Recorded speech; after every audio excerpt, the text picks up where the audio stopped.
So there are a lot of different zoom lenses and kit lenses out there, but there's one type of zoom lens that really stands out from the rest.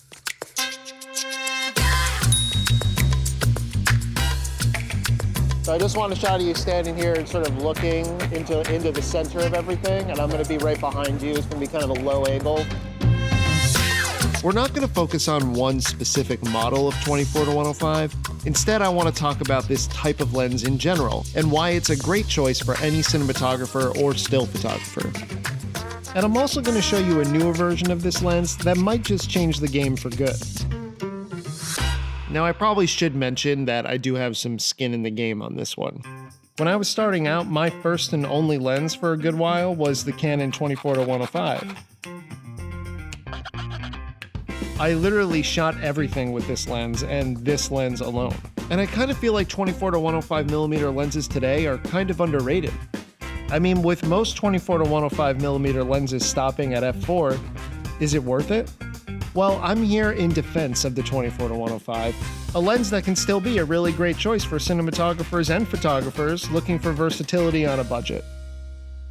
And look, I know there's a lot of variables that go into choosing any zoom lens over a prime lens, but the main things I really want to focus on are practical usage, versatility, and f-stop. So anyway, why would you choose something like a 24-105 over a collection of prime lenses? Well, firstly, and probably obviously, is cost. For the price of one zoom, you can achieve a range of focal lengths and really get your money's worth, which is very attractive to beginners. So let's take a look at some examples for video and filmmaking.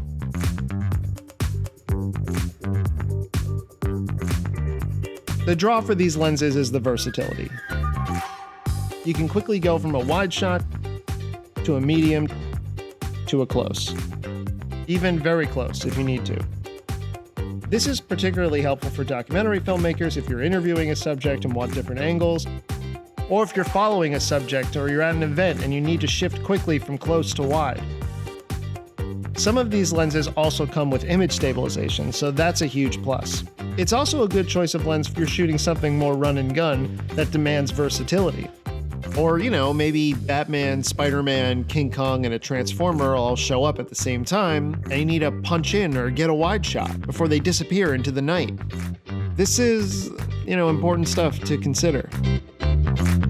The limited f-stop at f4 doesn't really hold you back too much, especially when you're outside. And I find this challenges you not to rely as much on shallow depth of field and instead makes you think more critically about framing, composition, and distance.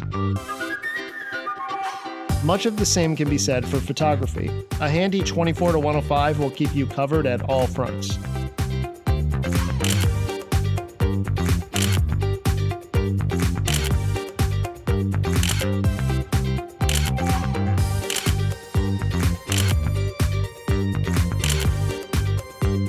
(24-120). Oh my God, that's breaking the rules. That's okay.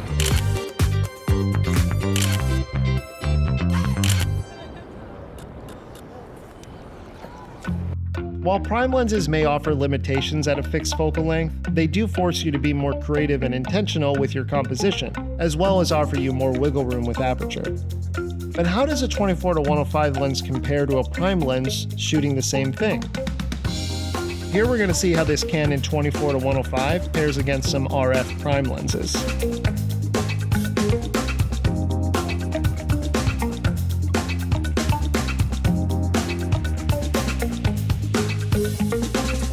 Generally, all of these matched up pretty closely.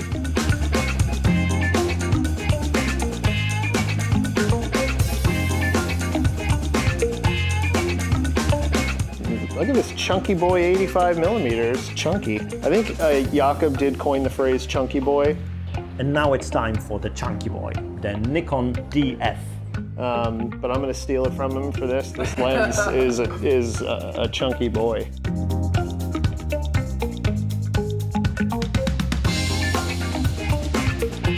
But look, I know we can't ignore the limitations of f4. If you're shooting indoors or working with low light, you'll have to crank your own light sources or make the shadows work to your advantage.